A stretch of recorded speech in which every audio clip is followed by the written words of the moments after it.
quiero que leamos el libro de Deuteronomio capítulo 1 en el verso 19 al 21.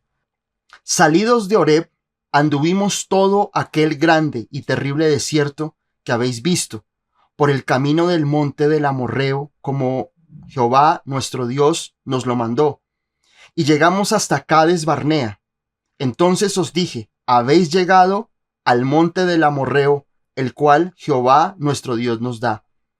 Mira, Jehová, tu Dios te ha entregado la tierra, sube y toma posesión de ella, como Jehová, el Dios de tus padres, te ha dicho, no temas ni desmayes. Amén. Miren, el propósito de Dios siempre fue o ha sido bendecir a su pueblo. Lo hemos leído muchas veces en Jeremías, en 29:11, cuando dice la palabra que Dios piensa bien de mí, que Dios tiene pensamientos de bien acerca de mí. Dios no piensa mal de mí. El propósito de la creación y de ese pacto con el ser humano, con cada uno de nosotros, a pesar de todas las circunstancias que el hombre ha vivido, digámoslo hablándolo desde el principio, el plan de Dios siempre fue derramar su amor y tener una relación personal con Dios. Que digamos que lo que a nosotros nos hablan diariamente y es lo que vemos en las noticias y en el mundo y en las redes sociales es que el amor es no es libertad, es libertinaje. Es querer poder nosotros vivir una vida sin Dios y sin ley, y que eso es el amor. Y eso no es otra cosa que una visión, una caricatura de lo que realmente es el amor verdadero. Dios nos ha mostrado su amor a través de su Hijo. Es decir, si nosotros pudiéramos, en una imagen resumir el amor de Dios, estaría el Señor Jesucristo en la cruz del Calvario. Ese es el reflejo del amor de Dios. Si nosotros vamos desde Génesis hasta Apocalipsis y hacemos un estudio profundo de la palabra, nos vamos a dar cuenta que realmente todo se resume a el amor de Dios, y ese amor de Dios no es otra cosa que el sacrificio de su Hijo por nosotros. Nosotros no vamos a poder comprender el amor de Dios hasta que nosotros no podamos entender o comprender o estudiar lo que al Padre le costó dar a su Hijo. Y yo creo que ahí es donde nosotros tenemos que comenzar a aterrizar nuestra vida como creyentes. Porque nosotros, como seres humanos, hemos tratado de interpretar el amor de Dios de muchas maneras. Hemos tratado de interpretar el amor de Dios con un abrazo, con dar mercados a las personas que no tienen cómo alimentarse, darle techo al que no tiene techo. Pero el amor de Dios es mucho más allá de eso. Ese es el amor que nosotros comprendemos, el amor que tú tienes por tu esposo, tu esposa, por tu novio, por tu novia, por tus hijos. Pero el amor de Dios y la base, el núcleo del amor de Dios está en el sacrificio del Señor Jesucristo. Y vuelvo y te repito, no podremos comprender el amor de Dios verdadero hasta que nosotros no podamos comprender lo que al Padre le dolió y le costó haber enviado a su Hijo a la cruz a morir por nosotros. Y ese es el gran reto de nosotros, porque Dios, de una u otra manera, durante toda la palabra, sí, ante todo lo que Dios nos enseña en su palabra, nosotros no vemos otra cosa que Dios queriendo tener una relación de amor y establecer su pueblo para que su pueblo esté cerca a Él. Y ese es su propósito. Las personas se alejan de Dios porque o fallan, porque tienen un concepto equivocado de Dios, porque Dios no responde a lo que ellos quisieron o pidieron en su momento. Y eso lo vemos a diario. A diario, en mi caminar en el Señor Jesucristo, he podido ver personas que cuando tienen una necesidad se acercan a Dios, pero inmediatamente las cosas, hay una respuesta positiva o negativa, O seguimos o a veces las personas se apartan. Y ese es, digamos, lo que es el pan diario que nosotros vemos en nuestras iglesias. Y es que mientras que haya algo que me haga llorar, algo que realmente sepa que en mis fuerzas yo no puedo responderlo, que en mis fuerzas no puedo alcanzarlo, pues voy a estar buscando de Dios. Pero desafortunadamente cuando nosotros no vemos respuesta o cuando recibimos la respuesta, un gran porcentaje se aparta de Dios. Aún personas que de pronto alcanzan la respuesta en su vida. Y apenas tienen esa bendición de Dios, lo que hacen es apartarse y ya no te necesito, Dios.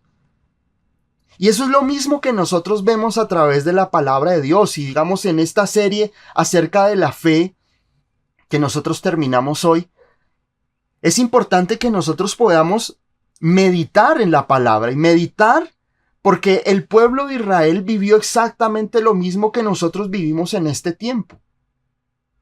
Es decir, nos vemos nosotros enfrentados a muchas situaciones, a muchos retos, a muchos desafíos, pero que muchas veces, y en la mayoría de los casos, nosotros no entendemos qué es lo que Dios quiere con nosotros, y es que Dios quiere tener una relación de amor hacia nosotros, y que Dios espera que tengamos una relación de amor hacia Él, entendiendo primero el amor de Dios.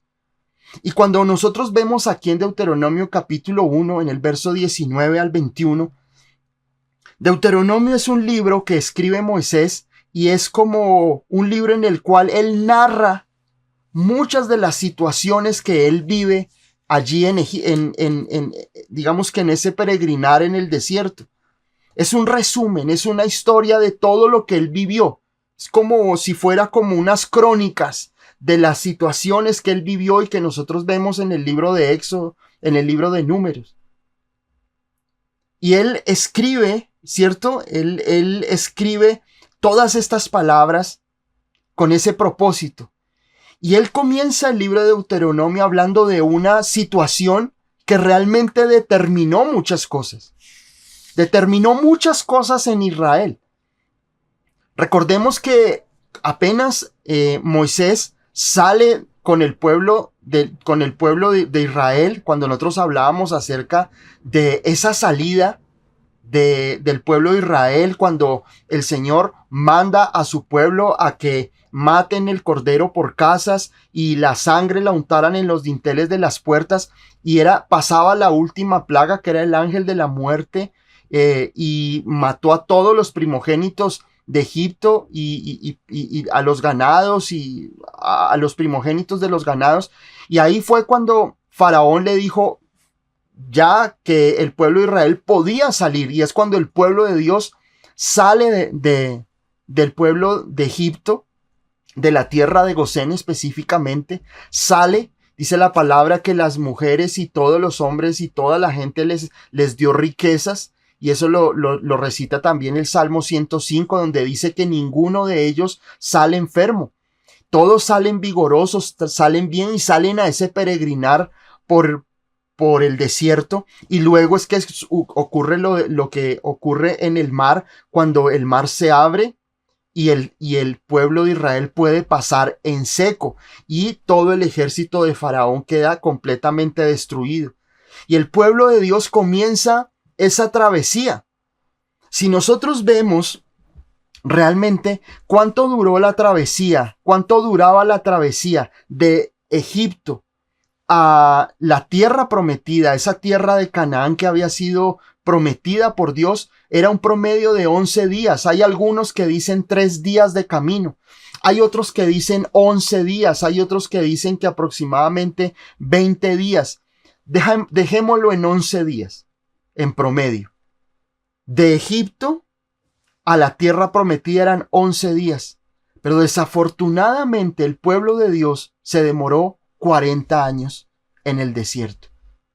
Y a veces uno se pregunta, uno entra como en esa situación donde uno se pregunta esta historia. Porque el pueblo de Israel sale de Egipto y pudiera haber llegado triunfante a la tierra prometida y se hubiera ahorrado muchos problemas en su vida. Pero el pueblo de Dios no se demora 11 días. Se demora 40 años, más de 40 años, en llegar a esa tierra prometida. No porque fuera lejos, no porque fuera una distancia, se hubiera alargado la distancia, no. Era la misma distancia en kilómetros. Lo que pasa es que el pueblo de Dios dudó. Y esa duda hizo que el pueblo de Israel pereciera en el desierto. Y Dios tuviera que levantar una generación que sí le creyera a Dios y pudiera entrar a la tierra prometida. Y es cuando estudiaba todo esto en la palabra de Dios, yo veía qué duro y frustrante aún para el mismo Moisés. Porque Dios siempre piensa bien de nosotros. Dios siempre tiene el mejor propósito y tiene la mejor intención para tu vida. De eso no nos debe caber la menor duda en nosotros. Los propósitos y los planes de Dios para nosotros son buenos. Y lo que a nosotros nos frena y lo que nos hace detener en el camino y nos alarga muchas veces y extiende el tiempo de que las cosas en nosotros no se cumplan, se llama incredulidad. Y si hay una palabra, si ustedes me preguntan, me dicen, pastor, dame una sola palabra para nombrar lo que le pasó a Israel en el desierto, y yo te digo a ti, incredulidad. La incredulidad llevó al pueblo de Israel a muchas cosas, a renegar, a dudar, a detenerse en el camino, de vivir muchas situaciones que ellos no debieran de haberlas vivido. Pero fue la incredulidad lo que los llevó a ellos a detenerse en el camino y pasar de un viaje, de una travesía de 11 días a una travesía de 40 años. Y me parecía duro, porque muchas veces nosotros detenemos la bendición de Dios, no porque Dios sea malo, no porque Dios quiera detener su bendición, sino porque nosotros, con nuestra incredulidad, frenamos el mover de Dios en nosotros. Porque por nuestra incredulidad, amarramos las manos de Dios para que Dios no obre en nosotros. Y ahí en Deuteronomio, cuando leemos ahí en el capítulo 1, en el verso 19, Moisés dice eso: salidos de Horeb anduvimos todo aquel grande y terrible desierto que habéis visto. O sea, fue muy dolorosa, fue muy frustrante. Fue muy frustrante para ellos caminar y dar vueltas muchas veces por el mismo lugar, porque Dios no les daba esa victoria y no los llevaba a ellos a esa tierra prometida. Pero vuelvo y les digo, no porque Dios fuera malo, sino porque la incredulidad del pueblo de Israel lo llevó de una a otra situación que de una u otra manera llevaron a que Dios no pudiera moverse. La moneda de cambio en el cielo es la fe. No es el dinero, es la fe. La moneda de cambio en el cielo para que Dios obre en nosotros es la fe. Tú puedes orar.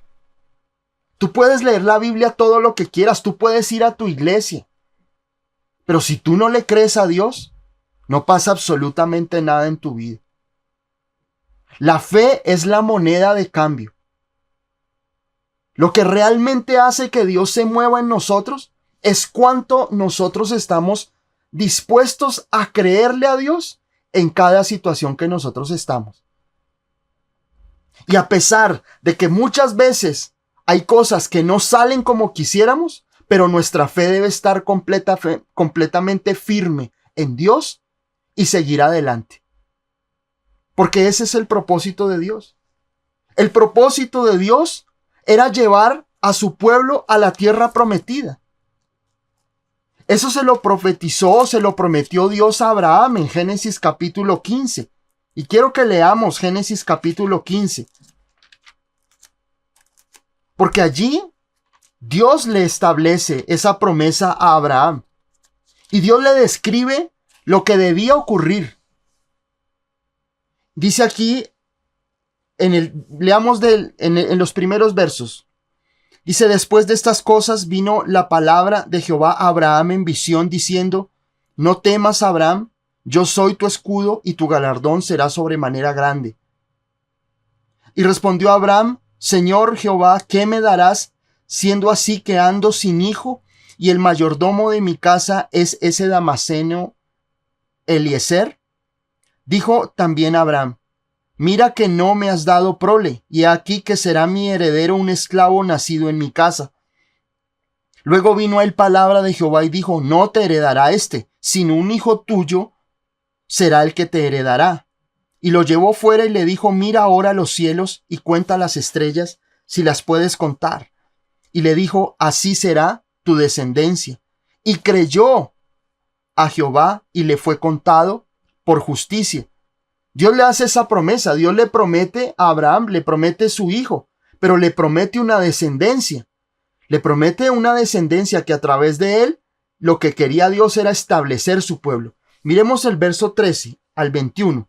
Dice, entonces Jehová dijo a Abraham, ten por cierto que tu descendencia morará en tierra ajena y será esclava allí y será oprimida 400 años. Mas también a la nación a la cual servirán juzgaré yo, y después de esto saldrán con gran riqueza. Y tú vendrás a tus padres en paz y serás sepultado en buena vejez. Y en la cuarta generación volverán acá, porque aún no ha llegado a su colmo la maldad del amorreo hasta aquí. Y sucedió que puesto el sol y ya oscurecido, se veía un horno humeando y una antorcha de fuego que pasaba por entre los animales divididos. Eso se lo promete Dios a Abraham casi más de 400 años atrás. Le promete a Abraham y Dios le dice que haría una gran nación de él, pero Dios le dice que ellos iban a vivir esclavos en otra nación. Es decir, Dios le advierte y Dios le dice a Abraham lo que sucedería en Egipto. Y claramente en Egipto vivieron ellos casi 400 años. 400 años de esclavo después de que muere José, que viene a ser el segundo como gobernador de Egipto, pero pasan 400 años donde ellos vivieron en completa esclavitud. Dice la palabra que se levanta un faraón que no conocía a José. Y se levanta ese faraón y esclaviza al pueblo de Egipto que vivía en ese privilegio cuando José estaba allí. La tierra de Gosén no fue un castigo. La tierra de Gosén fue la bendición de Dios para el pueblo para que viviera en Egipto. Pero cuando se levanta ese faraón que es ese faraón que no conocía a José, utiliza al pueblo de Israel, lo utiliza para manipular, destruir y acabar con todos ellos y volverlos esclavos. Y Dios le dice a Abraham, le dice que ellos, dice, de cierto, tu descendencia morará en tierra ajena y será esclava allí y será oprimida 400 años. Dice, mas también la nación a la cual servirán juzgaré yo. Es decir, Dios sabía lo que iba a ocurrir. Dios conoce las cosas. Y yo quiero decirte esta noche que Dios tiene un plan para tu vida también. Dios tenía un plan para el pueblo de Israel. Pero en ese plan habían 400 años de esclavitud, de dolor. Y tal vez en esos propósitos de tu vida también van a haber momentos donde tu fe va a ser probada. Donde tal vez las cosas no funcionen. Donde tal vez te toque hacer cosas que no quieres hacer. Tal vez haya personas que de pronto son difíciles en tu vida. Tu esposo, tu esposa, un jefe, un familiar, un amigo. Van a ser difíciles para ti. Y miren que Dios le dice a ellos, le dice, la nación a la cual servirán juzgaré yo. O sea, tarde o temprano, Dios le promete a Abraham que esa nación, a pesar de que fuera esclavizada, a pesar de que fuera a vivir por un momento difícil, Dios lo sacaría y cumpliría su propósito. Dice aquí, dice, más también, dice, ahora juzgaré yo, y dice, y después de esto saldrán con gran riqueza. Y tú vendrás a tus padres en paz y serás sepultado en buena vejez. Dice, y en la cuarta generación volverán acá. ¿A dónde? A la tierra prometida. Dios le hace una promesa a Abraham y le dice que esa tierra sería tierra de bendición.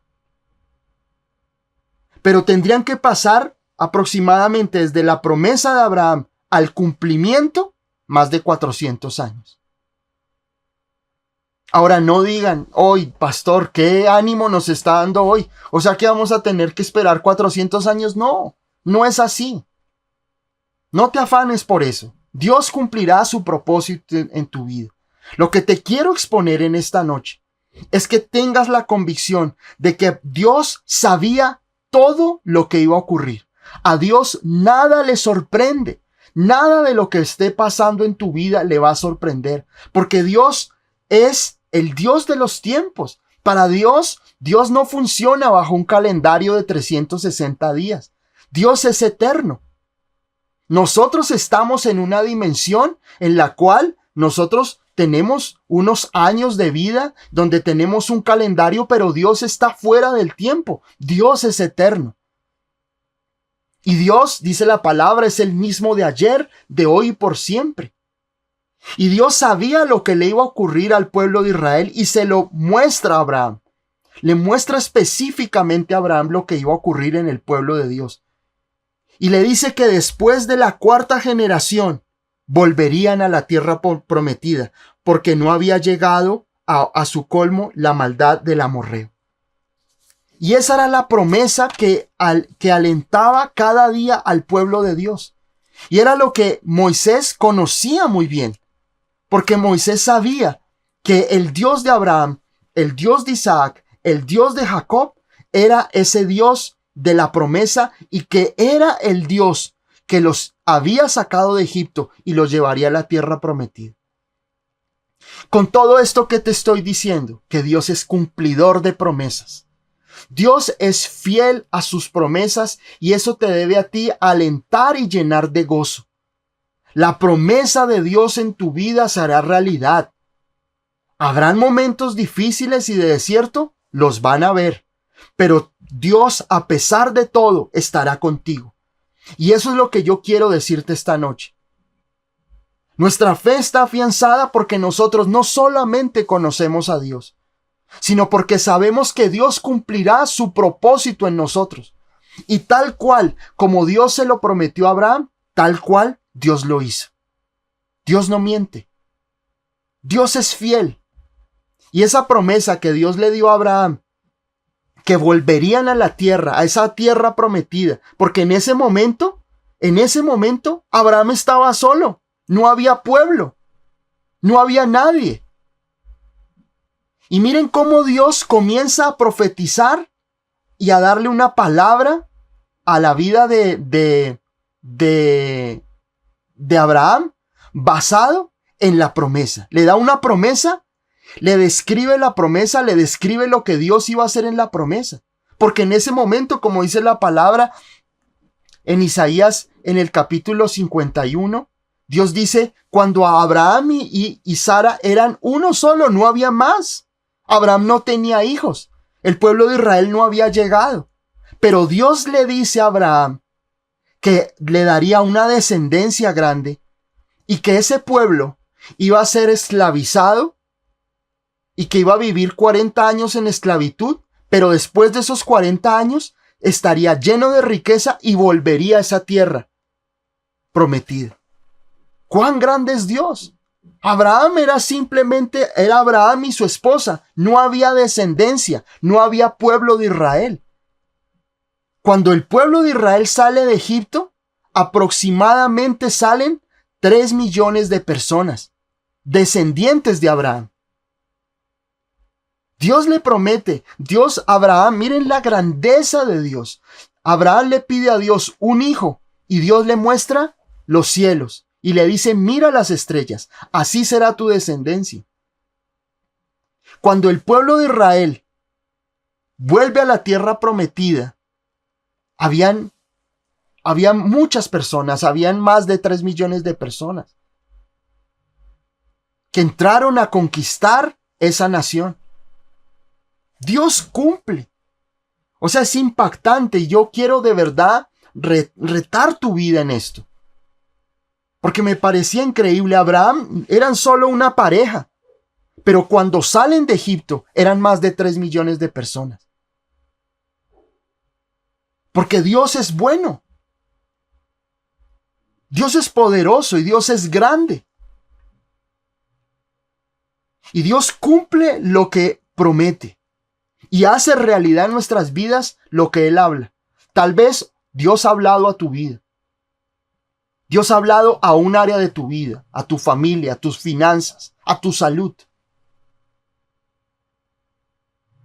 Pero Dios hará realidad esa palabra. La palabra de Dios, lo que Dios te ha hablado, lo que Dios te ha prometido, es inquebrantable, es indestructible su palabra. Su palabra se cumple porque se cumple. Su promesa se cumple porque se cumple. Y la hará Dios realidad en tu vida. Y así fue con el pueblo de Israel. Y esa era la motivación de Moisés y del pueblo de Israel, aunque no de todos. Pero ese fue el desierto. Ese fue el propósito de Dios para ellos. Y en ese peregrinar, después de que ellos salen de Egipto, el pueblo de Israel con Moisés, se abre el mar Rojo se abre, pasan ellos en seco y ellos comienzan a avanzar y llegan hasta un lugar que se llama Cades Barnea, que está ahí y no lo habla Moisés ahí en Deuteronomio capítulo 1, del capítulo 1 del 19 al 20. Y la palabra Cades Barnea significa un lugar santo o un desierto consagrado. Es decir, llegan hasta ese punto, geográficamente ese lugar que ellos llaman Cades Barnea, y ese lugar en el hebreo significa un lugar santo o desierto consagrado, porque ese es el propósito de Dios. Dios no va a permitir el desierto en tu vida, no va a permitir la prueba en tu vida sin un propósito. Y ese propósito es que tú entiendas que eres apartado. La palabra santo no es una persona con una aureola en la cabeza ni nada por el estilo. La palabra santo significa apartado para Dios, consagrado para Dios. Y eso es lo que Dios ha hecho con nosotros. Dios te ha santificado a través de la sangre del Señor Jesucristo porque Dios te ha apartado para Él. Y ese es su propósito. Cuando Dios te llama, Dios te santifica a través de la sangre de nuestro Señor Jesucristo. Pero esa palabra santificación es apartarlo. Aparte, Dios me aparta para algo especial. Y en Cades Barnea, cuando el pueblo de Israel llega a ese lugar llamado Cades Barnea, Dios les habla a ellos, les habla en términos de fe. Miremos ahí lo que dice en Deuteronomio, en el capítulo 1, verso 19, donde estábamos nosotros leyendo. Dice, salidos de Horeb, anduvimos todo aquel grande y terrible desierto que habéis visto por el camino del monte del Amorreo, como Jehová nuestro Dios nos lo mandó, llegamos hasta Cades Barnea. Entonces os dije, habéis llegado al monte del Amorreo, el cual Jehová nuestro Dios nos da. Mira, Jehová tu Dios te ha entregado la tierra, sube y toma posesión de ella, como Jehová el Dios de tus padres te ha dicho, no temas ni desmayes. Y Dios le habla a su pueblo en términos de fe. Cuando Dios los lleva hasta ese lugar de Cades Barnea, Dios había demostrado su gloria, su poder, había demostrado sus maravillas en medio del desierto. Les había dado el maná, había hecho que de una roca saliera agua, había endulzado las aguas de mar, había traído las codornices. Dios había establecido su gloria y su poder en medio de ellos. Y los lleva hasta ese punto, y Dios les dice a ellos claramente, al pueblo de Israel, que Dios les ha dado esa tierra como posesión. Es decir, ellos tenían que atravesar el río Jordán y ir y conquistar unas naciones, una tierra que estaba invadida por los amorreos, que era digamos que una raza, unas personas, un ejército, una población que era, digamos que era pagana, que no adoraba a nuestro Dios, y que se habían apoderado de toda esa tierra, y ellos debían ir y conquistar esa tierra prometida. La tierra prometida no era simplemente, no era atravesar el río Jordán y esto es nuestro, no, había una serie de gente, de naciones paganas, de tribus y personas paganas, y ellos debían ir y conquistar esa tierra. Pero la victoria de ellos, ¿dónde estaba? En la promesa de Dios, porque Dios les dice, mira, Jehová tu Dios te ha entregado la tierra. Es decir, Dios les había por derecho propio, esa tierra es de ellos. Dice, sube y toma posesión de ella, como Jehová el Dios de tus padres te ha dicho, no temas ni desmayes.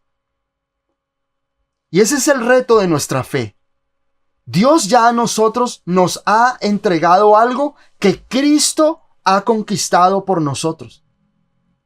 En ese momento el pueblo de Israel tenía que ir y conquistar y acabar y destruir a esas otras naciones y a esas vidas que estaban invadiendo el terreno que legalmente era de ellos. Y eran naciones mucho más poderosas que Israel, que habían desarrollado ejércitos, que habían desarrollado armamento, que tenían estrategias militares y que en sus propias fuerzas podría ser unas naciones mucho más poderosos que ellos. Pero con el pueblo de Israel estaba Dios. Y Dios quería hacerle entender a su pueblo que ellos podían ir y apenas ellos llegaran a esa tierra que les había prometido Dios, que era la tierra que le había dado a Abraham, esa tierra, todas esas naciones serían destruidas y serían conquistadas y ellos podrían gobernar en esa tierra prometida. Y es lo mismo, el Señor Jesucristo ya logró por ti la bendición. La bendición de Dios no es alcanzable, no, ya fue alcanzada por el Señor Jesucristo. El Señor Jesucristo ya conquistó la muerte. Primera de Corintios capítulo 15. Conquistó la enfermedad, conquistó la maldición, conquistó absolutamente todo. Ahora tú ve y con fe conquista. Ahora tú con fe ve y alcanza tu promesa, alcanza lo que Dios tiene para tu vida. Ese es el propósito.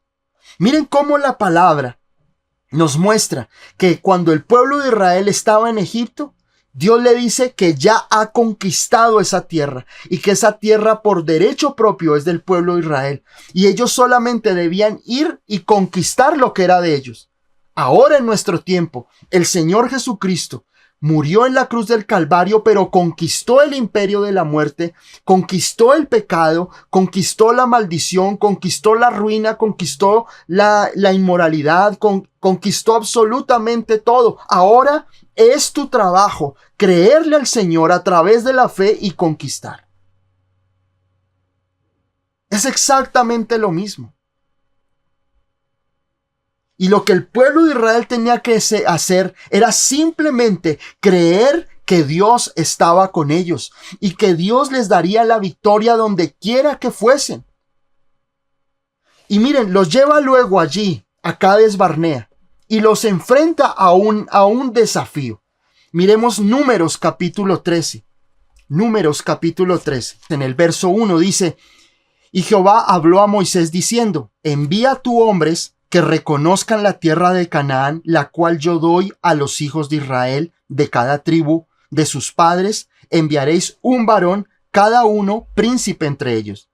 Y Moisés los envió desde el desierto de Parán, conforme a la palabra de Jehová, y todos aquellos varones eran príncipes de los hijos de Israel. Estos son sus nombres: de la tribu de Rubén, Samúa, hijo de Zacur; de la tribu de Simeón, Safat, hijo de Ori; de la tribu de Judá, Caleb, hijo de Jefoni; de la tribu de Isaacar, Igal, hijo de José; de la tribu de Efraín, Oseas, hijo de Nun; de la tribu de Benjamín, Palti, hijo de Rafú; de la tribu de Zabulón, Gadiel, hijo de Sodi; de la tribu de José; de la tribu de Manasés, Gadi, hijo de Susi; de la tribu de Dan, Amiel, hijo de Gemalí; de la tribu de Aser, Setur, hijo de Micael; de la tribu de Neftalí, Nabi, hijo de Babsi; de la tribu de Gad, Gehuel, hijo de Maki. Estos son los nombres de los varones que Moisés envió a reconocer la tierra, y a Oseas, hijo de Nun, le puso Moisés el nombre de Josué. Entonces miren lo que ocurre. El pueblo de Israel sale, ¿cierto? Vive en el desierto, y cuando ya era el tiempo de llegar a la tierra prometida, Dios los coloca en Cades Barnea, que significa lugar santo o desierto consagrado. Los coloca allí. Y Dios le dice a Moisés: escoge de las tribus de Israel, ¿cierto? Porque el pueblo de Israel estaba dividido en 12 tribus, que eran los hijos de Jacob, los que habían vendido a José. Jacob tiene 12 hijos. Jacob es el nieto de Abraham. Abraham tiene a su hijo Isaac. Isaac tiene a Jacob, y Jacob tiene a 12 hijos.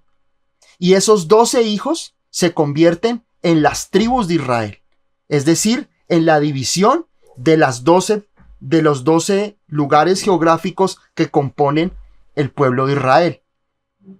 Y esos 12 hombres, dice Moisés, que de cada una de esas tribus que habían salido del pueblo de Egipto, escogiera un príncipe de cada uno, es decir, el más apto, el más líder, el que tuviera mayor influencia, y digamos que tuviera ese perfil de príncipe, y cada uno de ellos los tomara, ¿cierto? Dice la palabra, dice aquí en el verso 2, dice: envía tu hombres que reconozcan la tierra de Canaán. Es decir, el pueblo de Israel estaba en Cades Barnea, y cada uno de ellos debía sacar uno por cada tribu, es decir, 12 de cada uno.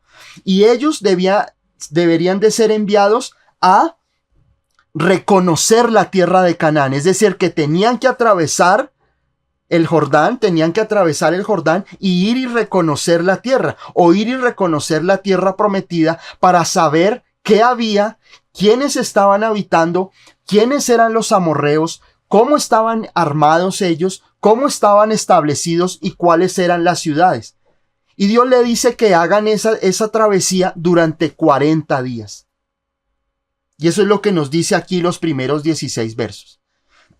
Entonces, Moisés nos nombra a cada príncipe por su nombre, por cada una de las tribus. Pero dice aquí en el verso 16, dice: estos son los nombres de los varones que Moisés envió a reconocer la tierra, y a Oseas, ¿cierto?, que es el de la tribu de Efraín, lo llamó, le puso por nombre Josué.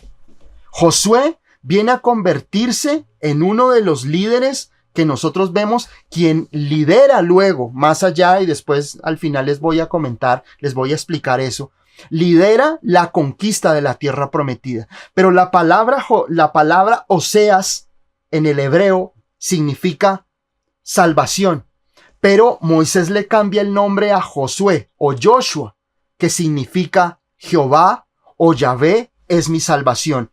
Y es la raíz de el nombre Jesús. No significa que fuera Jesús. Lo que pasa es que ese nombre de Josué significa Jehová es salvación, que es el mismo nombre que el Señor Jesucristo, nuestro Señor Jesús, tiene, y ese nombre Jesús significa Jehová es mi salvación. Entonces miren cómo los manda a ellos, dice, sigamos, verso 18, Vamos a leer del 18, del 17 al 20. Dice: los envió pues Moisés a reconocer la tierra de Canaán, diciéndoles: subid de aquí al Negueb y subid al monte y observad la tierra cómo es, y el pueblo que la habita, si es fuerte o débil, si poco o numeroso, cómo es la tierra habitada, si es buena o mala, y cómo son las ciudades habitadas, si son campamentos o plazas fortificadas, y cómo es el terreno, si es fértil o es estéril, y si en él hay árboles o no, y esforzaos, y tomad del fruto del país. Y era el tiempo de las primeras uvas. Entonces Moisés los manda y les dice: vayan y reconozcan la tierra, porque si ellos tenían el desafío de ir y conquistar, ellos tenían que conocer quién era su enemigo, qué era lo que ellos iban a conquistar en esa tierra prometida.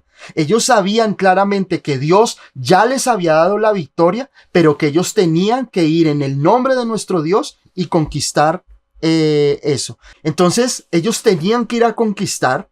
Ellos tenían que ir a conquistar la tierra, y Moisés les dice: vayan y exploren la tierra y miren qué hay en la tierra, cómo es la tierra, si hay ciudades fortificadas, quiénes habitan la tierra, para que le dieran un informe final a Moisés para que ellos pudieran prepararse y entrar a la tierra. Eso era. Dios les mandó, les estaba diciendo: miren, ustedes vayan, espíen la tierra, vayan como espías, exploren la tierra y vuelvan y denles un informe a Moisés. Era sencillo. Es sencillamente ir y mirar y decirle a Moisés: mire, hay esto, hay lo otro, está sucediendo esto, están así fortificados, hay estas cosas, tienen estas herramientas, tienen estas armas, y ellos durante 40 días tenían que ir y reconocer la tierra. Miren lo que ocurre en el verso 21 al 25. Dice: y ellos subieron y reconocieron la tierra desde el desierto de Sin hasta Rehob, entrando en Hamat, y subieron al Negueb y vinieron hasta Hebrón, y allí estaba Ahimán, Sesaí y Talmaí, hijos de Anac. Hebrón fue edificada 7 años antes de Zoán en Egipto. Y llegaron hasta el arroyo de Escol, y de allí cortaron un sarmiento con un racimo de uvas, el cual trajeron 2 en un palo, y de las granadas y de los higos. Y se llamó aquel lugar el Valle de Escol, por el racimo que cortaron de allí los hijos de Israel. Y volvieron de reconocer la tierra al fin de 40 días. Pasan 40 días y Moisés les había dicho: traigan fruto de la tierra, porque Dios les había prometido que la tierra prometida fluiría leche y miel. Y no es que literalmente hubieran ríos de leche y ríos de miel. Lo que Dios le estaba diciendo era que era una tierra tan fructífera, tan rica, que ese era el lugar donde Dios los iba a establecer a ellos como tierra prometida. Dios les había prometido una tierra bendecida, una tierra rica, porque ese es el propósito de Dios. La palabra de Dios dice que Dios nos dará mucho más abundantemente de lo que pedimos o entendemos. Dios dice en su palabra que Dios nos dará de acuerdo a sus riquezas en gloria. Dios no tiene una mentalidad pequeña. Nosotros sí tenemos una mentalidad pequeña. Nosotros tenemos una fe y una mentalidad escasa, una mentalidad pobre muchas veces. Pero la mentalidad de Dios y el propósito de Dios y la visión de Dios para mí es mucho más grande de lo que yo me imagino. Entonces Dios manda al pueblo a esos príncipes, y esos príncipes van allá a la tierra, y dice que estuvieron en el valle de Escol. Dice en el verso 23, dice: y llegaron hasta el arroyo de Escol, y de allí cortaron un sarmiento con un racimo de uvas, el cual trajeron 2 en un palo, y de las granadas y de los higos. Piensa esto. Un racimo de uvas de nosotros actualmente es así de grande, por mucho. El racimo que esos hombres, esos príncipes toman, tuvieron que traerlo entre 2 y colgarlo en un palo. Es decir, lo que los teólogos dicen y concluyen es que en esa época las uvas podrían ser del tamaño de una manzana aproximadamente. Era una tierra tan fértil, tan grande, que era muy bendecida. Hay una tierra en Guatemala que es maravillosa. Se llama Almolonga. Y en Almolonga hay frutos. Es una tierra bendecida por Dios. La mayoría de personas que viven allí en Guatemala, en esa tierra que se llama Almolonga, es una tierra donde hay muchos creyentes y ellos oran por la tierra. Oran por la tierra para que Dios bendiga la tierra. Y no les miento, busquen a través de YouTube Almolonga y se van a dar cuenta del tamaño del fruto de la tierra. Las papas, las zanahorias, las lechugas son gigantes, gigantes. Y es una tierra completamente bendecida. Ellos tienen, mejor dicho, una bendición de parte de Dios de la tierra. Y ese lugar, el Valle de Escol, que significa uvas o sarmiento de uvas en el hebreo, tienen que entre dos coger un palo y llevar ese racimo de uvas y llevarlo a la tierra prometida, de la tierra prometida donde Moisés. Entonces, cuando el pueblo de Israel había vivido durante todo ese tiempo en un desierto y en Egipto no habían visto esas riquezas, ellos no tenían acceso a ese alimento. Pues obviamente llegan estos hombres con un racimo de uvas, llevándolo entre dos de lo pesado y de lo grande, pues esa era la prueba reina de que la tierra que Dios les había prometido al pueblo de Israel era cierta, de que todo lo que ellos veían allá era tal como Dios les había dicho, porque Dios no miente. Porque de una u otra manera Dios ayuda en la fe, lo que hablábamos nosotros en la reunión anterior. Dios ayuda a nuestra fe, nos fortalece para que a pesar de que nuestra fe, que no está desarrollada, que no es una fe impresionante, pero Dios derrama el espíritu de fe en nosotros para que nosotros a través de la palabra podamos alimentarnos de la palabra y fortalecernos en la fe. Y Dios le permite a Moisés y le dice, manda a esos príncipes van, espían la tierra y vienen con un racimo gigantesco mostrándoles el optimismo de lo que Dios podía hacer y de lo que Dios les había prometido. Si ellos pueden traer un racimo de uvas entre dos, ¿cómo será de bendecida y enriquecida esa tierra que Dios le había prometido al pueblo de Israel?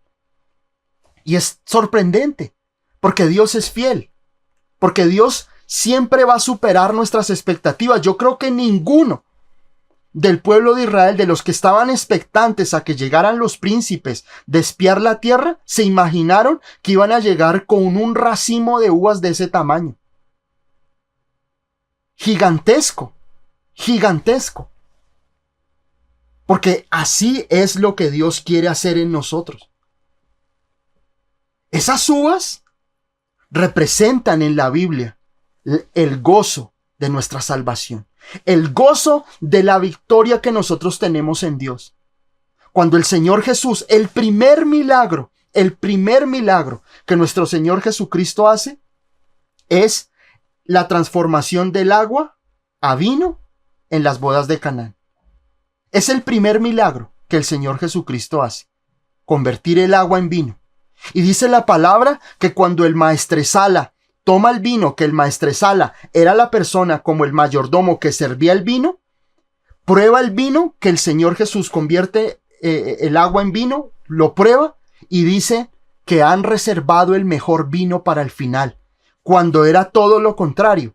En una ceremonia, en una boda judía, el vino más delicioso, el vino con mejor sabor se servía al principio, pero como se le había terminado a esta parejita de novios, de esposos, se acabó el vino, pues era algo muy deshonroso. Y el Señor manda traer las 6 tinajas de agua y las convierte en vino. Cuando el maestresala prueba, dice, han reservado el mejor vino para el final. El vino, el jugo de la uva como tal en la palabra de Dios representa el gozo.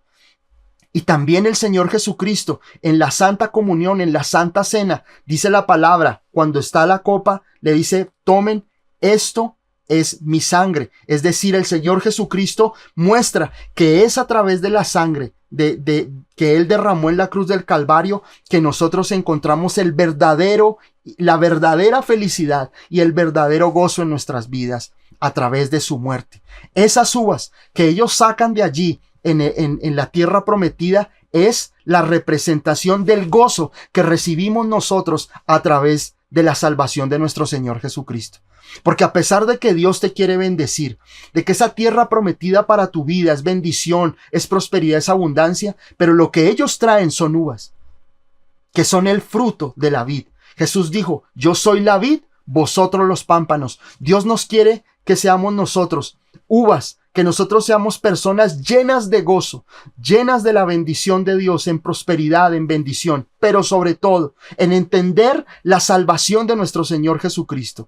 Eso es lo que ellos traen. Traen el fruto de la tierra y se dan cuenta que esta tierra es llena de bendición. Miremos lo que sigue en adelante en el verso 26 al 33 de Números 13. Dice, y anduvieron y vinieron a Moisés y a Aarón y a toda la congregación de los hijos de Israel en el desierto de Parán, en Cades, y dieron la información a ellos y a toda la congregación, y les mostraron el fruto de la tierra, y les contaron, diciendo, nosotros llegamos a la tierra la cual nos enviaste, la que ciertamente fluye leche y miel, y este es el fruto de ella. Mas el pueblo que habita aquella tierra es fuerte, y las ciudades muy grandes y fortificadas, y también vimos allí a los hijos de Anac. Amalec habita el Negev, y el Eteo, y el Jebuseo, y el Amorreo habitan en el monte, y el Cananeo habita junto al mar y a la ribera del Jordán. Miren lo que pasa. Ellos comienzan a dar un informe desalentador, completamente desalentador. O sea, ellos dicen, sí, miren, aquí está el fruto de la tierra. Realmente, sí fluye leche y miel como Dios lo ha prometido, pero no nos hagamos ilusiones. Porque en esa tierra, dice la palabra, hay gente muy fuerte, dice la palabra, vimos allí a los hijos de Anac, Amalec, el Eteo, el Jebuseo, el Amorreo habitan en el monte, y el Cananeo habita junto al mar y la ribera del Jordán. Todas esas ciudades, el Amorreo, el Jebuseo, el Eteo, el Cananeo, eran ciudades paganas, pero digamos que eran naciones o eran personas que no creían en Dios y eran ladrones, eran saqueadores, eran expertos en batalla. Y dice aquí la palabra que estaban los hijos de Anac. Los hijos de Anac, o Anac, era un hombre gigante de aproximadamente 3 metros. De Anac, de la descendencia de Anac, viene Goliat, que dice la palabra que Goliat medía aproximadamente 2,80 y tenía 6 dedos en cada pie. Es decir, habían gigantes. Entonces, y obviamente en la palabra, siempre nosotros vamos a ver en el Antiguo Testamento hasta David, que él es el que destruye a todos los gigantes porque eran abominación delante de Dios, y ojalá en alguna otra enseñanza pueda enseñarles o pueda mostrarles de dónde vienen esos gigantes. Pero dice aquí la palabra que estaban los hijos de Anac, y los hijos de Anac eran de aproximadamente 3 metros de altura. Y ellos lo que hacen es hablarle de una manera realista a Moisés. Y ahí comienza el problema. Porque conectemos lo que nosotros hemos hablado en las enseñanzas anteriores acerca de la fe, sobre hablar. Dice la palabra, como leíamos nosotros allá en 1 Corintios 4, cuando Pablo dice, creí, por lo cual hablé. Y ellos, cuando comienzan a hablar de esa forma tan desalentadora, tan pesimista, pues ellos lo que están haciendo es, nosotros no vamos a poder conquistar esa tierra. Están diciendo dentro de sí, nosotros vamos a ser vencidos. Esas naciones son muy fuertes, son muy grandes. Es imposible que nosotros logremos conquistar esa tierra prometida sabiendo que está el Jebuseo, el Eteo, el Cananeo, el Amorreo y los hijos de Anac. Es decir, somos un pueblo tan diminuto, somos un pueblo tan pequeño que lo que van a hacer es destruirnos. Miren la importancia. Y con esta enseñanza creo que resumimos todo lo que hablamos nosotros acerca de la fe. Y ellos comienzan a hablar mal. Ellos comienzan a hablar derrota. Comienzan a hablar pesimismo. Comienzan a hablar realismo. Porque a veces nosotros decimos, no es que yo sea pesimista, es que soy realista. Pero ese ser realista no es sino una incredulidad disfrazada de sinceridad. Eso es ser cuando uno habla realista, ser uno realista. Es un pesimismo disfrazado de verdad, de realidad de las cosas. Y nosotros tenemos que aprender a hablar en términos de fe. Miren lo que ocurre en el verso 30. Entonces Caleb hizo callar al pueblo delante de Moisés y dijo: subamos luego y tomemos posesión de ella, porque más podremos nosotros que ellos. Caleb se da cuenta de lo que estaba pasando realmente. No era un informe lo que le estaba dando esos 10 hombres a Moisés. Ellos estaban llevando al pueblo una vez más a la derrota por la incredulidad. Y Caleb, ¿qué hace? Les dice: cállense. Porque no hay otra cosa cuando ves a una persona de incredulidad, una persona que habla cosas de derrota, que a toda hora se está quejando, que a toda hora está hablando de lo malo que está la vida, de lo malo que está la situación. A esas personas hay que mandarlas callar. Y Caleb lo que hace es decirles: cállense. Y comienza a confesar lo contrario. Acordémonos lo que la fe dice en su palabra, en Romanos capítulo 4. Que la fe es hablar las cosas que no son como si fuesen. Y Caleb comienza a decirles, les dice: subamos luego y tomemos posesión de ella, porque más podremos nosotros que ellos. Caleb sabía que el pueblo de Dios estaba siendo contaminado en la fe.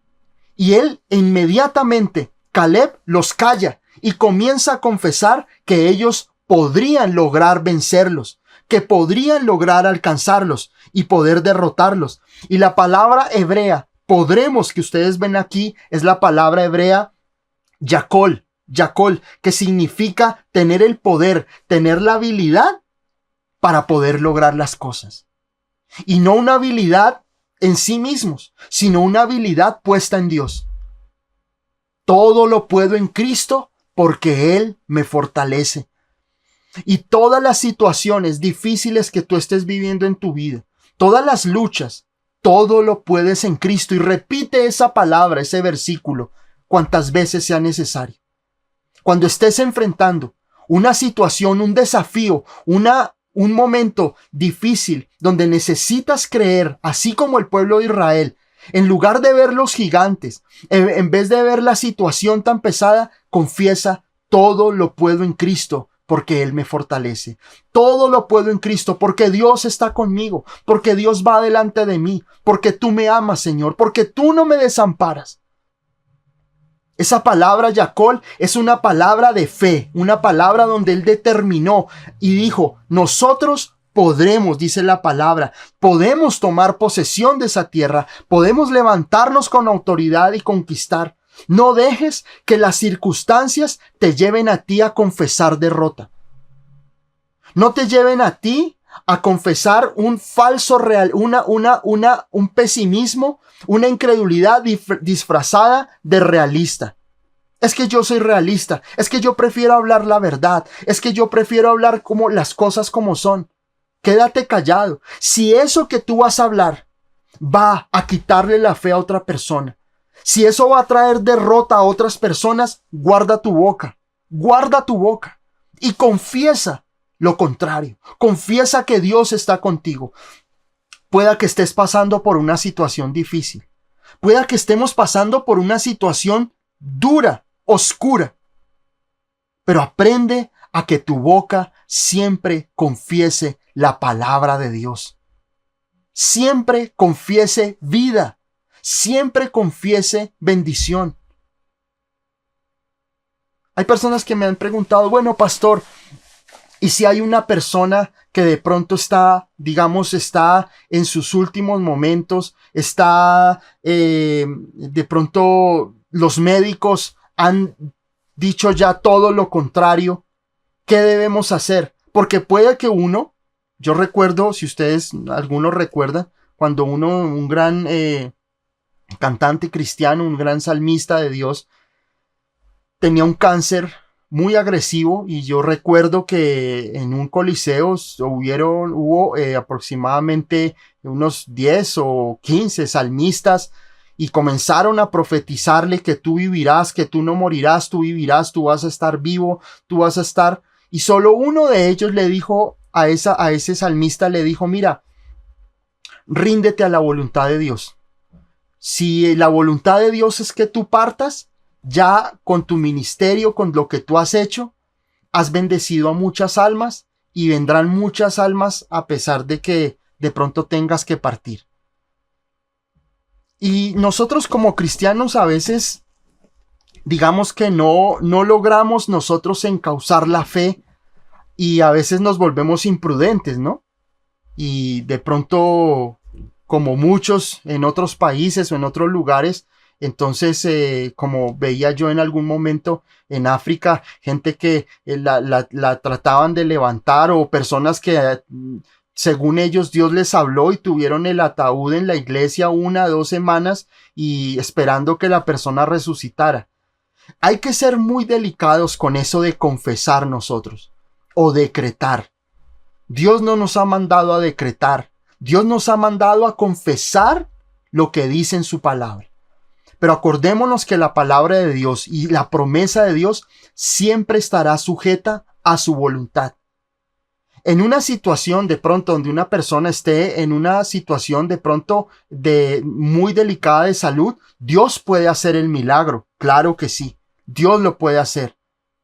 Pero tenemos que entender también que Dios podrá hacer su bendita voluntad en un caso como eso. Y nuestra oración debe estar enfocada a: Señor, establece tu voluntad, Dios. Creemos que puedes hacerlo, no lo dudamos, pero creemos también que tú puedes establecer tu voluntad, porque tal vez Dios está guardando a esa persona de una situación difícil, o de pronto Dios quiere que esa persona ya llegue a su presencia. Pero lo más importante de todo esto es que nosotros podamos entender que la voluntad de Dios permanece para siempre. Y que a pesar de que la situación que ellos estaban enfrentando era difícil, tengamos nosotros claro que Dios les había prometido casi 500 años atrás que ellos conquistarían la tierra. Entonces hay un fundamento de peso, un fundamento bíblico profundo de la palabra de Dios que fundamenta la actitud de Caleb. No es una actitud emocionalista. Y en eso tenemos que ser sabios con la fe. Porque Caleb no se basa en la emoción del momento, en tratar de llevarle la contraria a esos 10 príncipes que estaban dando un informe negativo. Lo que Caleb estaba haciendo era aferrándose a la promesa que Dios le dio a Abraham casi 500 años atrás. Entonces, miren que nosotros tenemos que ser personas, digamos, fundamentadas en la fe, para nosotros poder hacer lo que está haciendo Caleb. Porque tú puedes decir, no tienes trabajo, estás sin nada, pero tú tienes la fe, porque vuelvo y les digo, lo vi en muchas personas llenos de deudas, no tenían trabajo y se iban a los concesionarios a pisar carros.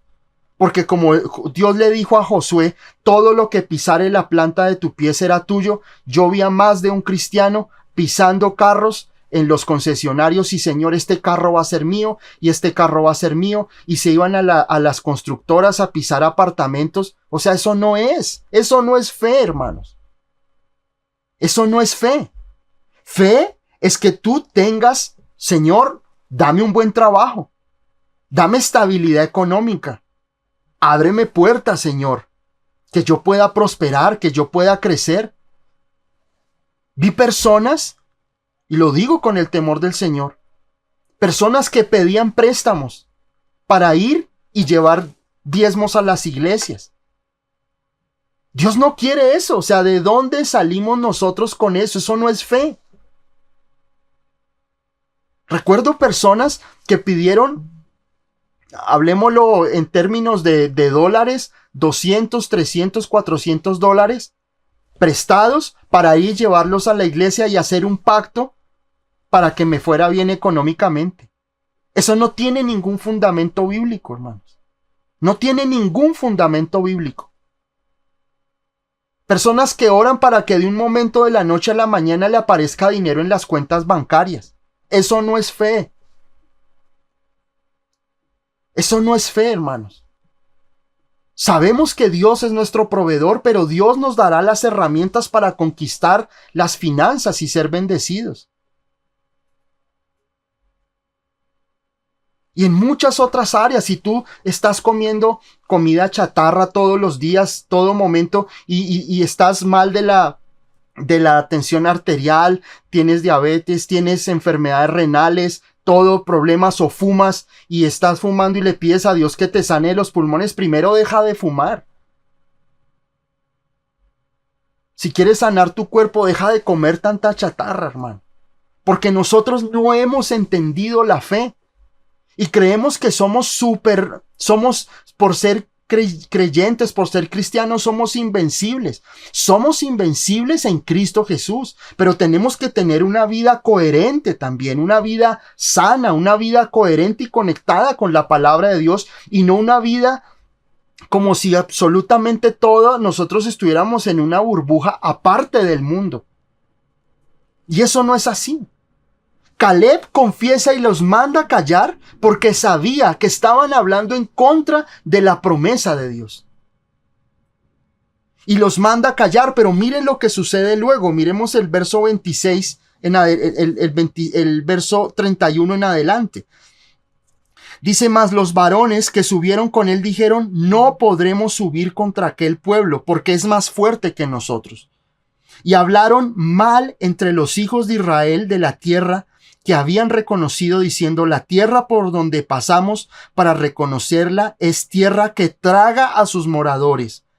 Y todo el pueblo que vivimos en medio de ella son hombres, y todo el pueblo que vimos en medio de ella son hombres de grande estatura. También vimos allí gigantes, hijos de Anac, raza de los gigantes, y éramos nosotros a nuestro parecer como langostas, y así les parecíamos a ellos. A ellos no les importa lo que habla Caleb. Ellos empeoran hablar. Es como si les hubiera dado en ese momento como una, no sé, como una sensación de impotencia y a contradecir a lo que dice Caleb. Y miren lo que sucede: mientras que el pueblo, estos hombres comienzan a hablar mal, Caleb habló bien, pero no le importó a esos príncipes y comienzan a empeorar el informe, y ellos dicen: no podemos subir porque es gente más fuerte. Dice la palabra ahí en el verso 31. Hablaron, y dice: y hablaron mal entre los hijos de Israel. O sea, maldijeron. Eso es maldecir. Maldecir es hablar mal. Y empezaron a hablar. Dice que eran hombres de gran estatura. Verso 32, verso 33. Dice que vimos allí gigantes, hijos de Anac, raza de los gigantes. Y éramos nosotros, a nuestro parecer, como langostas. El enemigo siempre te va a hacer sentir enano ante una situación. El enemigo siempre te va a llevar a ti a que tú te veas como una langostica pequeña al lado de un gigante. Porque el enemigo no va a querer soltar aquello que Dios te prometió. Y Dios te ha dado a ti la victoria. Pero la murmuración, la queja, siempre te van a ti hacer sentir pequeño.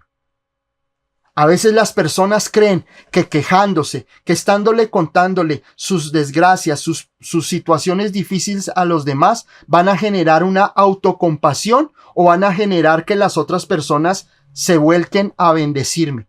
¿Cuántas personas he conocido que les gusta o cuentan a todo el mundo, le cuentan sus calamidades a ver si en algún momento se le mueve el corazón a esa persona y bendicen su vida? Y hay personas así en las iglesias. Se quejan por todo, cuentan sus situaciones terribles, todo lo que pasa, con el objetivo de buscar que otra persona venga y les dé una ayuda. Y no debe ser así, hermanos. Nosotros no podemos estar en esa queja en nuestra vida como creyentes. No podemos estar nosotros quejando y mostrando nuestra necesidad para que otros se les mueva el corazón y nos ayuden. Miren, hay dos tipos de personas: los que bendicen y los que reciben bendición. Qué bendición cuando una persona nos trae un mercado a la casa. Qué bendición cuando alguien nos ayuda como hermanos y nos bendice. Pero más bendición es el que tiene para dar el mercado. Más bendición es el que puede ayudar. Y hay muchos cristianos, muchos creyentes que les gusta estar del lado de los que reciben. Señor, muévele el corazón a mi hermano. Señor, que me aparezca dinero. Señor, que esto, que lo otro. No debemos de ser más nosotros ejemplo y ser bendición para otras personas. Eso es fe. Pero esa fe va a llegar en nosotros cuando dejemos de ver a los gigantes, porque cuando llegaron estos hombres a dar el informe, lo único que veían era gigantes. Y ellos se veían como langostas.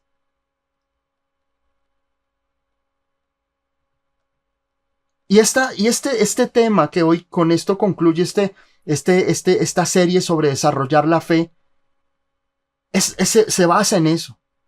Debemos de dejar de nosotros de ver los problemas como gigantes, de ver las circunstancias como cosas que nos quieren destruir.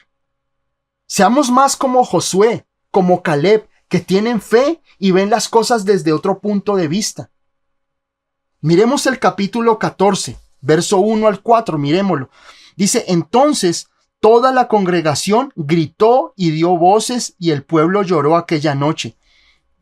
Y se quejaron contra Moisés y contra Aarón todos los hijos de Israel, y les dijo toda la congregación: ojalá muriéramos en la tierra de Egipto, o en este desierto, ojalá muriéramos. ¿Por qué nos trae Jehová a esta tierra para caer a espada, y que nuestras mujeres y nuestros niños sean por presa? ¿No nos sería mejor volvernos a Egipto? Y decían el uno al otro: designemos un capitán y volvamos a Egipto. Miren lo que este informe causa en el pueblo de Israel. Una persona que se queja, una persona que habla de derrota, que no hace más sino quejarse en su vida, contamina. Porque el pesimismo, porque la derrota contamina y oscurece el panorama de todo el mundo. No hay nada más decepcionante, no hay nada más triste que sentarse uno a hablar con una persona pesimista que lo único que ve son los problemas de que no hay trabajo, de que el dinero no me alcanza, no tengo para esto, no tengo para lo otro. Es que esto, es que lo otro, es que me está pasando, es que yo creo que todo esto se acaba, yo creo que con estos gobiernos se nos va a acabar todo, yo creo. No hay nada más decepcionante y más triste y más contaminante que hablar con una persona pesimista. 10 hombres hablaron mal de Dios, 10 personas hablaron en derrota y se contaminaron 3 millones de personas con lo que hablaban. Y miren lo que dice: entonces toda la congregación gritó y dio voces, y el pueblo lloró. O sea, fue algo tan destructor la palabra, por eso la palabra de Dios dice, la vida y la muerte están en mi boca. Y nosotros tenemos que aprender a ser personas de fe. Hablar creyendo lo que Dios tiene para nosotros. Estoy mal, pero sé que el Señor me va a sacar. Señor, yo sé que si oro, tú me vas a escuchar. Yo sé, Señor Jesucristo, que en la cruz llevaste mi enfermedad. Y que a pesar de que estoy viviendo estos síntomas, Señor, tú tienes el control. Pero el pueblo de Israel, 10 murmuran, 10 se quejan y 3 millones se contaminan y quieren acabar con su vida. Dice la palabra que ellos lloraron, gritaron y dieron voces aquella noche. O sea, fue tanto lo que contaminó ese informe de esas personas negativas que llevaron al pueblo a un descontrol y a una desolación completa en la fe. Y después, ¿qué hacen? Se quejan contra Moisés, verso 2, y contra Aarón y todos los hijos de Israel, y les dijo toda la multitud, ojalá muriéramos. O sea, llegaron al punto de desear morirse. ¿Y no es esto lo que nosotros vemos muchas veces cuando una persona pesimista desea morirse? ¿Cuántas personas vemos que se quitan la vida? Porque se han desesperado ante una situación de calamidad, una situación económica. Es algo que nosotros vemos en todo momento. El desespero, el pesimismo nos va a llevar siempre a querer acabar con nuestras vidas. Y el pueblo de Israel decía, prefiero acabar conmigo. Ojalá muriéramos aquí en el desierto. Ese es el resultado de la incredulidad. Ese es el resultado del miedo, porque eso fue lo que ellos colocaron en el pueblo de Israel. Un informe lleno de miedo, lleno de impotencia, lleno de inferioridad. Moisés nos trajo a morir. Dios nos sacó de Egipto, abrió el mar rojo, nos dio agua, limpió las aguas de Mara, nos dio maná, hizo todos esos milagros, pero Dios, en conclusión, nos trajo a morir aquí. Y es lo que nos ocurre a muchos. Por eso en algún momento les enseñaba que nosotros debemos aprender a recordar las cosas buenas que Dios hizo con nosotros. Pero ellos no se acordaron de lo que Dios había hecho. En ese momento, ellos se olvidaron del mar rojo abierto. Se olvidaron del maná, se olvidaron de las maravillas, de todo lo que Dios había hecho para salir de Egipto. Se les olvidó por completo que tenían a un Dios poderoso, cumplidor de promesas. Y en ese momento se olvidan de Dios y dicen, Dios nos trajo a morir. Porque así es el pesimismo. Así es la derrota. La derrota nubla lo que Dios hizo en tu vida. La derrota y la incredulidad nublan y oscurecen las promesas de Dios. Ellos en ese momento no se acuerdan de lo que Dios les había prometido. Ellos en ese momento estaban viendo lo que tenían frente a sus narices. Y era un informe de derrota, un informe de incredulidad. No te olvides de lo que Dios ha hecho. No te olvides de ver las maravillas, de las cosas maravillosas que Dios ha hecho en tu vida, en tu familia. No cambies un informe negativo, una situación de derrota, una confesión de fracaso por todo un sinnúmero de cosas que Dios ha hecho por ti. Como algún día una persona me decía, pastor, es que Dios no me ama. Y yo le podía decir a la persona, mira, y la persona me decía, pastor, Dios no me ama y yo necesito que Dios me dé una prueba de su amor. Y yo le decía, ¿qué más prueba que haber dejado en la cruz del Calvario a su hijo? No hay mayor muestra de amor, no hay mayor muestra de oración respondida que la cruz del Calvario con el Señor Jesucristo. entonces no digas que Dios no está contigo. Entonces no confieses que Dios te trajo al mundo a sufrir. Entonces no confieses que Dios te ha abandonado, que Dios dejó abandonados a tus hijos, que Dios te trajo fue a sufrir a la tierra y que prefieres morir. Dios no te trajo a eso. Dios te trajo para que tú conozcas su amor y su gracia. Miren lo que sigue. Y decían en el verso 4, dice, y decían el uno al otro, designemos un capitán y volvamos a Egipto. Eso es lo que sucede. La situación difícil, la situación de incredulidad nunca te va a hacer sentir que debes seguir hacia adelante. Siempre la situación difícil te va a decir, volvamos atrás. Volvamos al mundo. No vayamos a la iglesia. No oremos. No leamos la Biblia. Miren lo que el pueblo de Israel hace en el verso 4. No le dice, Moisés, a pesar de todo y si vamos a morir, pues que vayamos a morir, pero en batalla. No, dicen es, volvamos a Egipto. El enemigo siempre que tú estés pasando por una prueba, por una situación difícil, y ha venido la queja, la murmuración a tu vida, lo que vas a querer hacer es agarrar maletas y volver al mundo, volver atrás. Y se los he dicho, muchas personas, cuando viene la prueba, ¿por qué en la prueba, en el momento difícil, no dices, uy, estoy siendo probado, estoy pasando por una situación difícil, entonces me voy a rebelar en esta prueba y voy a dejar el alcohol? Voy a dejar las drogas. Voy a dejar esa mujer con la que estoy destruyendo mi hogar.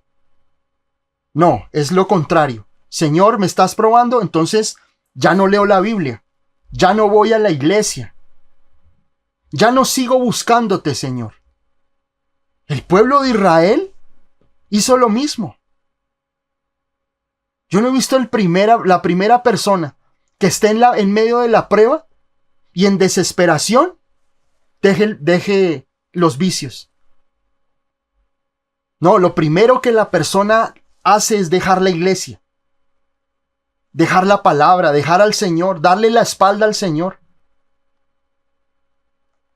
El culpable de todo esto no es Dios. Dios les había prometido desde la época de Abraham que ellos volverían como fuesen a la tierra prometida y que verían la bendición en sus vidas. Sigamos. Luego dice en el verso 5 en adelante, dice, entonces Moisés y Aarón se postraron sobre sus rostros delante de toda la multitud de la congregación de los hijos de Israel. O sea, Moisés y Aarón su hermano, no se ponen a discutir con ellos. Guardan silencio. Cuando veas una persona que habla derrota, que no hace más sino quejarse, mira lo que hace Moisés y Aarón. Se postran ante Dios y guardan silencio. Esa es una batalla perdida. No te pongas cuando veas una persona en derrota y confesándolo guarda silencio.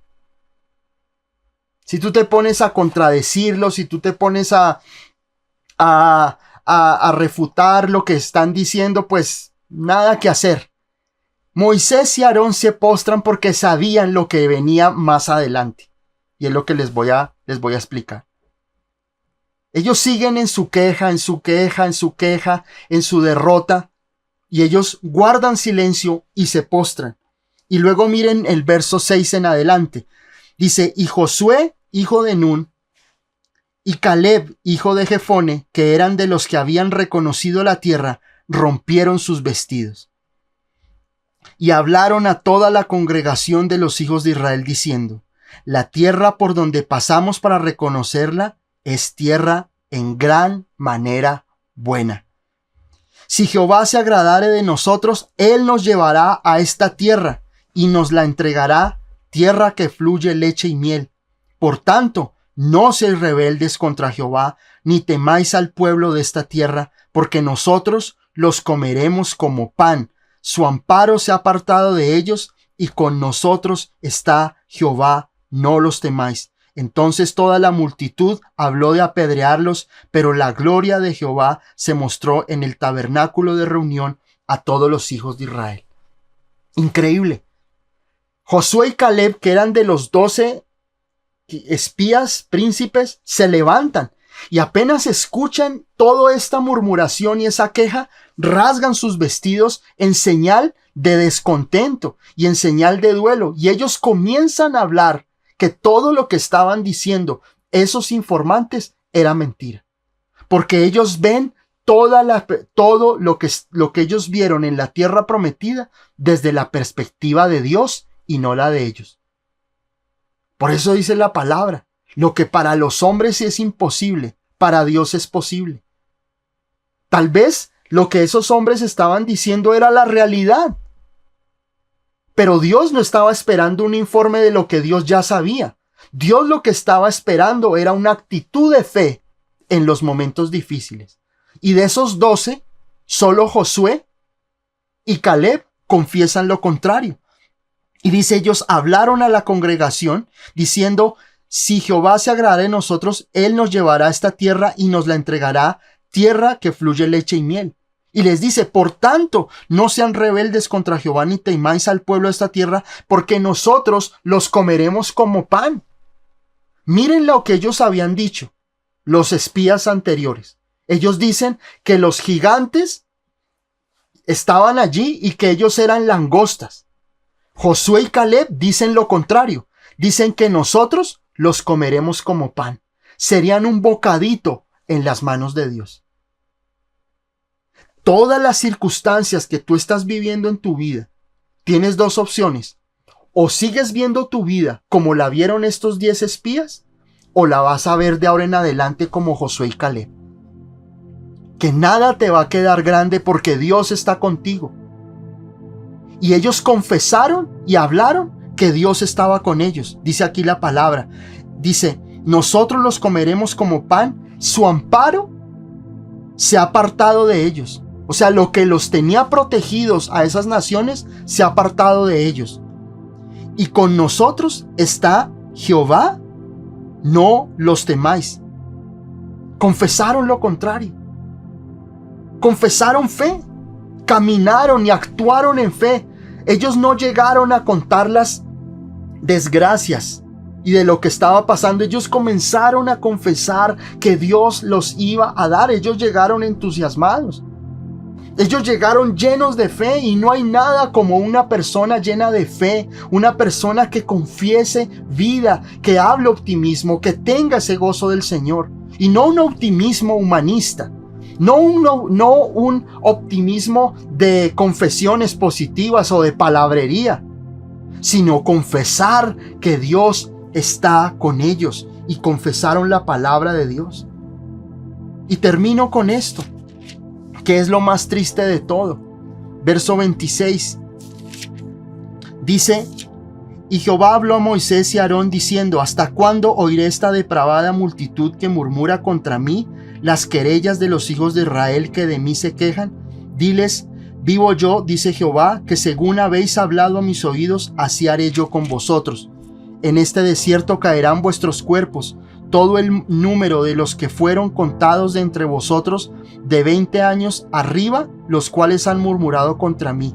Vosotros, a la verdad, no entraréis en la tierra, por la cual alcé mi mano y juré que os haría habitar en ella, exceptuando a Caleb, hijo de Jefone, y a Josué, hijo de Nun. Pero a vuestros niños, de los cuales dijisteis que serían por presa, yo los introduciré, y ellos conocerán la tierra que vosotros despreciasteis. En cuanto a vosotros, vuestros cuerpos caerán en este desierto, y vuestros hijos andarán pastoreando en el desierto 40 años, y ellos llevarán vuestras rebeldías hasta que vuestros cuerpos sean consumidos en el desierto, conforme al número de los días de los 40 días en que reconociste la tierra, llevaréis vuestras iniquidades 40 años, 1 año por cada día, y conoceréis mi castigo. Yo Jehová he hablado, así haré a toda esta multitud perversa que se ha juntado contra mí en este desierto, serán consumidos y ahí morirán. Triste. La incredulidad llegó hasta la coronilla con Dios, para ellos. Y Dios le dice a Moisés, ok Moisés, todos los mayores de 20 años en adelante, todos los mayores de 20 años van a morir en el desierto. Ninguno de los que menospreciaron la tierra, de los que dieron ese informe negativo, esos que dieron ese informe incredulidad, todos los mayores de 20 van a morir en el desierto. Y los niños, los que ellos murmuraban y decían que iban a morir comidos por las presas, esos niños son los que van a crecer y van a entrar a la tierra prometida. Son ellos los que van a conquistar la tierra prometida. Y dice la palabra que tuvieron que estar 40 años en el desierto. De esos 10 espías y de esos mayores, solo entra Josué y Caleb. Y todos los menores de 20 años entran, porque esa generación incrédula tuvo que morir en el desierto en esos 40 años. Qué triste que Dios, teniendo un propósito para este pueblo, fue la incredulidad lo que los llevó a ellos a perecer en el desierto. A veces creemos nosotros que ser incrédulo, a ser personas que no tenemos fe, a ser personas que vivimos quejándonos, no va a tener consecuencias. Y Dios te sigue amando. Su gracia está sobre tu vida. Pero acuérdate, la moneda de cambio en el cielo es la fe. Y tú, si tú quieres seguir llevando tu vida en incredulidad, si quieres seguir llevando tu vida quejándote de todo, murmurando de todo, quejándote de toda la situación mala que existe en el mundo, o de las situaciones que estás viviendo, síguelo haciendo. Pero ¿eso qué va a hacer? Que te vas a ir quedando de lo que Dios tiene para tu vida. Porque Dios no va a premiarte la incredulidad. Dios no va a premiarte la murmuración. Dios no va a premiarte la queja. No creas que tú vas a manipular a Dios quejándote. No creas que tú vas a manipular y a torcer el brazo de Dios cuando tú te quejas y muestras todo lo que el pueblo de Israel estaba mostrando en ese momento. A Dios no se le manipula, hermanos. A Dios se le cree. A Dios se le confiesa, se le cree, se le afirma en la fe, y Dios te llevará a la tierra prometida. Dios te llevará a ver esa bendición que Dios tiene para ti. Y concluyo con esto, con esta serie sobre la fe, y quería terminar, y era lo que el Señor me hablaba de terminar con este capítulo 13 y capítulo 14 de Números. Porque Dios tiene para ti grandes cosas. Pero si se ha tardado la bendición, no es culpa de Dios. Creo que en nosotros debe haber un ajuste y un arrepentimiento y una manera de pensar diferente en cuanto a Dios. El pueblo de Israel pereció en el desierto y nunca vio la bendición de Dios. Y Dios le entregó esa tierra a los chiquitines, a los que crecieron en esos 40 años y tal vez tenían 5. Y entraron a la tierra prometida cuando tenían 45 años. Dios quiere darte tu bendición pronto. No retrases más la bendición. Créele a Dios. O eres de los 10 espías que hablaron incredulidad y fueron personas sin fe, o eres como Josué y Caleb, que decidieron creerle a Dios y entraron a la tierra prometida.